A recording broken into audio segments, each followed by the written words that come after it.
Hello नमस्कार दोस्तों, मैं अविराज ब्राइट एजुकेशन चैनल पर एक बार फिर से आपके सामने हाजिर हूँ एक मैराथन क्लास की दूसरी वीडियो लेकर के, जो कि आपके ट्रिपल सी के लिए बहुत ही महत्वपूर्ण साबित होने वाली है। तो बच्चों, आप लोग पढ़ाई में सीरियस हो जाओ। कुल मिला के 21 क्वेश्चंस मैं लेकर के आपको डेली देता जा रहा हूँ, जो कि आपके एग्ज़ाम के लिए अच्छा ही साबित होगा। ठीक है, तो कहीं से भी क्वेश्चंस बनेंगे, इनमें से ज़रूर आपको मदद मिलेगी और आप लोग अच्छे से कर पाओ। इसलिए मैं बहुत ही चुन चुन के सेलेक्टेड क्वेश्चंस आप लोगों के लिए लेकर के आता हूँ। तो चलिए, जो लोग भी चैनल को लाइक और सब्सक्राइब नहीं किए हैं, प्लीज़ लाइक और सब्सक्राइब कर देंगे, साथ ही साथ बेल आइकन की घंटी को भी प्रेस कर देंगे। और मैंने आप लोगों के लिए एक टेलीग्राम चैनल बना रखा है, उसको आप ज्वाइन करिए। डिस्क्रिप्शन बॉक्स में आपको लिंक मिल जाएगी और पीडीएफ आपको वहीं पे प्रोवाइड की जाएगी, जिससे कि आप उस पीडीएफ को सॉल्व करके पता कर सकते हैं कि आपने कितनी पढ़ाई की है। ठीक है, इससे आप अपना आकलन कर सकते हैं कि ट्रिपल सी एग्ज़ाम पास कर सकते हैं कि नहीं कर सकते हैं। ठीक है बच्चों, तो चलिए बिना समय गंवाए आज का ये सेशन शुरू करते हैं। देखते हैं आज का पहला क्वेश्चन क्या कहता है। आज का पहला क्वेश्चन है, ब्लॉकचेन तकनीकी में माइनर शब्द से क्या अभिप्राय है। माइनर शब्द से क्या अभिप्राय है बच्चों? एक प्रकार की ब्लॉकचेन होती है, वह एक कंप्यूटर जो ब्लॉकचेन देने को मानने और संसाधित करता है। लेन देन को सत्यापित करने के लिए गणना करने वाला एक व्यक्ति कहलाता है, या उपरोक्त सभी। तो माइनर शब्द का क्या अर्थ है ब्लॉकचेन तकनीकी में? तो क्या हो जाएगा राइट आंसर? वह कंप्यूटर जो ब्लॉकचेन देने को मानने और संसाधित दोनों करता है। ठीक है बच्चों, ये काम होता है माइनर का। चलिए अब नेक्स्ट अगला क्वेश्चन है, इनमें से कौन ई संजीवनी की प्रमुख विशेषता नहीं है। ई संजीवनी की प्रमुख विशेषता पूछ रहा है, कौन नहीं है? टेल कंसल्टी, टेलीपैथी, कंप्राहेंसिव, या नन ऑफ दीज, इनमें से कोई नहीं। तो ई संजीवनी की जो प्रमुख विशेषता है बच्चों, वो है टेलीपैथी। ठीक है, चलिए अब नेक्स्ट अगला है, लिब्रे ऑफिस कैल्क में चार्ट जोड़ते समय कौन सा लाइन विकल्प ड्रॉप डाउन मेनू में नहीं पाया जाता है। कह रहा है कैल्क में चार्ट जोड़ते समय कौन सा लाइन विकल्प ड्रॉप डाउन मेनू में नहीं पाया जाता है, बताइए बच्चों। Curved, Eclipse, straight, stepped.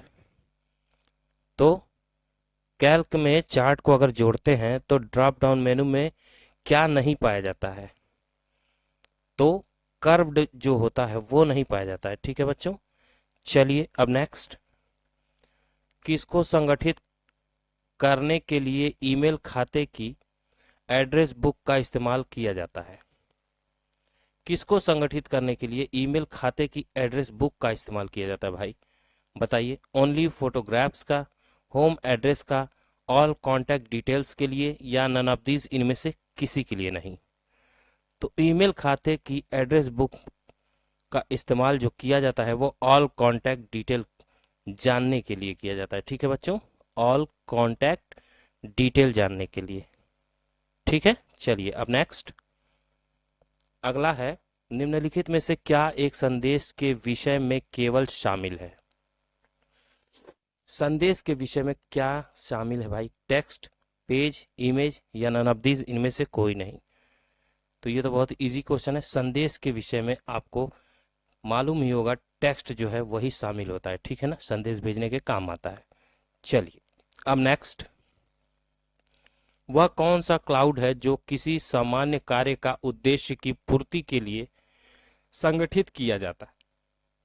पूछ रहा है कौन सा क्लाउड है जो सामान्य कार्य या उद्देश्य की पूर्ति कर सके, उसके लिए संगठित किया जाता है। किसको? प्राइवेसी को, प्रॉपर्टी को, डिसेबिलिटी को, कम्युनिटी को। तो क्या हो जाएगा राइट आंसर? तो वो कम्युनिटी ही है जो सबको उद्देश्य की पूर्ति और सबके कार्य की पूर्ति करवाती है। ठीक है बच्चों, चलिए अब नेक्स्ट इसी तरह से क्वेश्चंस बनते हैं। अगला है, निम्नलिखित में से ई स्कैन किससे संबंधित है। ई स्कैन किससे संबंधित है भाई? मैकबुक से, विंडोज से, एंटीवायरस से, नोटपैड से? बताइए बच्चों, अगर आपने पढ़ा है तो बता सकते हैं। तो ई स्कैन जो है वो एंटीवायरस से संबंधित होता है, स्कैन करता है, ठीक है। तो ई स्कैन जो है वो एक एंटीवायरस होता है। चलिए अब नेक्स्ट, निम्नलिखित में से किस प्रथम ब्राउज़र की श्रेणी में रखा गया है? यहाँ किसे, सॉरी, निम्नलिखित में से किसे प्रथम ब्राउज़र की श्रेणी में रखा गया है? नेक्सस को, मोज़ैक को, माइक्रोसॉफ्ट एज को, या नन ऑफ दीज, इनमें से कोई नहीं। तो किसे रखा गया है प्रथम श्रेणी में भाई? ब्राउज़र का नाम बताना है, तो मोज़ैक को। किसको? मोज़ैक को प्रथम ब्राउज़र की श्रेणी में रखा गया है, ठीक है, याद रखिएगा। चलिए बच्चों अब नेक्स्ट, अगला है, लिब्रे ऑफिस राइटर में टेबल इंसर्ट करने की शॉर्टकट कुंजी क्या होती है? टेबल अगर इंसर्ट करना है राइटर में तो कौन से की का इस्तेमाल हम करते हैं? Control plus F12, control plus F9, control plus F6, control plus F2। तो विंडोज 10 में, सॉरी, लिब्रे ऑफिस राइटर में टेबल इंसर्ट करने की जो शॉर्टकट कुंजी होती है बच्चों, वो होती है आपकी कंट्रोल प्लस F12, ठीक है। चलिए अब नेक्स्ट, अगला है, विंडोज 10 में टास्क बार को निम्न में से कहां पर स्थित नहीं किया जा सकता है? बताइए, विंडोज 10 में टास्क बार को निम्न में से कहां पर स्थित नहीं किया जा सकता है? सेंटर में, बॉटम में, टॉप में, या राइट में? यानी कि मध्य में, ऊपर में, नीचे में, या दाहिने में? विंडोज 10 में जो टास्क बार होता है उसे स्थित कहाँ नहीं किया जा सकता है बच्चों? तो सेंटर में जो है उसे नहीं किया जा सकता है, बाकी सब जगह किया जा सकता है, ठीक है ना। चलिए अब next, very very most important question है, इसे देख लीजिए। कह रहा है comma equal to ceiling bracket में -96 कॉमा 7 ब्रैकेट कॉमा का मान कितना होगा? ठीक है, बोल रहा है सीलिंग ब्रैकेट में -96 कॉमा 7 का मान कितना होगा? 1 होगा, एरर होगा, 97 होगा, या 0 होगा? तो इक्वल टू सीलिंग में -96 दिया हुआ हो और फिर उसके बाद पॉजिटिव अंक दिया हो तो वो एरर बताएगा बच्चों, ठीक है ना, इसलिए एरर कोड आएगा। चलिए अब नेक्स्ट, आपके एग्जाम में पूछ सकता है क्यूआर कोड की शुरुआत पहली बार कब हुई थी? 1990 में, 1992 में, 1994 में, 1995 में? क्यूआर कोड का फुल फॉर्म होता है क्विक रिस्पांस कोड, आपको बता चुका हूं। और इसका जो आंसर होगा कब शुरुआत हुई थी, तो 1994 में, 1994 में, ठीक है बच्चों। चलिए अब नेक्स्ट, अगला क्वेश्चन है, निम्नलिखित में से डिजिटल सिग्नल को एनालॉग सिग्नल में कौन परिवर्तित करता है? डीएसी करता है, आरपीएम करता है, पी2पी करता है, जी2जी करता है? तो डिजिटल सिग्नल को एनालॉग सिग्नल में कौन परिवर्तित करता है बच्चों? तो डीएसी। डीएसी जो है वो डिजिटल सिग्नल को एनालॉग सिग्नल में कन्वर्ट करता है। पता करिएगा, डी से देख लीजिएगा डिजिटल होता है, ए से एनालॉग होता है, और सी से कन्वर्ट समझ लीजिएगा, याद हो जाएगा, ठीक है। डिजिटल पहले रहेगा, एनालॉग बाद में रहेगा, और सी जो है कन्वर्ट करने के लिए होता है। तो डीएसी जो है डिजिटल सिग्नल को एनालॉग सिग्नल में परिवर्तित करता है। याद करने का मैं एक तरीका बता रहा हूँ, ठीक है बच्चों। चलिए अब नेक्स्ट, प्रधानमंत्री मुद्रा योजना में अधिकतम लोन की राशि कितनी होती है? प्रधानमंत्री मुद्रा योजना में अधिकतम लोन की राशि कितनी होती है? 10 लाख, 20 लाख, 15 लाख, 40 लाख? तो कितना होता है भाई धनराशि? 10 लाख, ठीक है। प्रधानमंत्री मुद्रा की जो योजना होती है उसमें जो धनराशि दी गई है वो 10 लाख तक की प्रोवाइड की जा रही है, ठीक है बच्चों। चलिए अब नेक्स्ट, लिब्रे ऑफिस राइटर में डॉक्यूमेंट को प्रिंट करने की शॉर्टकट कुंजी क्या होती है? आपको तो पहले से ही पता होगा, क्योंकि कोई भी प्रिंट करना हो सिर्फ सबके लिए एक ही शॉर्टकट की यूज होती है, और वो कौन सी है बताइए? Control plus shift plus P, control plus P, shift plus P, या नन ऑफ दीज, इनमें से कोई नहीं? तो कंट्रोल प्लस पी का ही यूज हमेशा होता है, हर जगह होता है। अगर डॉक्यूमेंट को प्रिंट करना है तो कहीं भी, लिब्रे ऑफिस राइटर हो, कैल्क हो, इम्प्रेस हो, MS वर्ड हो, पावर पॉइंट हो, सब में। चलिए अब नेक्स्ट, यूपीआई के माध्यम से अधिकतम भुगतान राशि सीमा कितनी है? यूपीआई के माध्यम से अधिकतम भुगतान राशि सीमा कितनी है? 50,000, 1,00,000, 25,000, 10,000। तो यूपीआई के माध्यम से जो भुगतान सीमा अधिकतम है वो 1,00,000 है बच्चों, ठीक है ना। चलिए अब नेक्स्ट, अगला है सीपीयू की स्पीड निम्नलिखित में से किसमें मापी जाती है? मतलब सेंट्रल प्रोसेसिंग यूनिट, सीपीयू का फुल फॉर्म। तो सेंट्रल प्रोसेसिंग यूनिट की जो स्पीड होती है निम्नलिखित में से किसमें मापी जाती है बच्चों? सेकेंडों में, मिनट्स में, घंटे में, या नन ऑफ दिस, इनमें से कोई नहीं। बताइए, हावर, minute, second.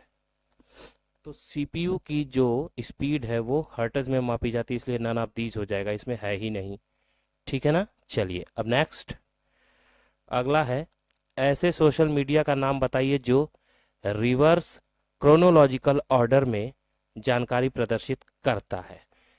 Reverse chronological order में सोशल मीडिया का नाम बताना है जो रिवर्स क्रोनोलॉजिकल ऑर्डर में जानकारी प्रदर्शित करता है। इंस्टाग्राम है, ट्विटर है, फेसबुक है, मैसेंजर है। बताइए, क्रोनोलॉजिकल ऑर्डर में कौन जो है प्रदर्शित करता है जानकारी को?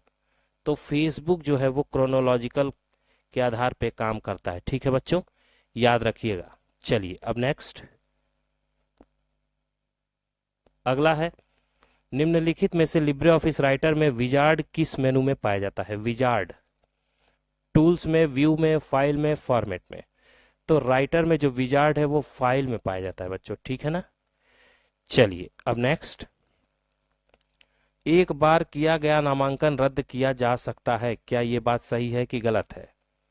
एक बार किया गया नामांकन रद्द किया जा सकता है, तो बिल्कुल रद्द किया जा सकता है। पहली बार अगर आप कोई नामांकन किए हैं तो उसे रद्द किया जा सकता है, ठीक है ना। चलिए अब नेक्स्ट, अगला है आज का last question, light pen optical input device कहलाता है, क्या ये बात सही है कि गलत है? फॉल्स या ट्रू?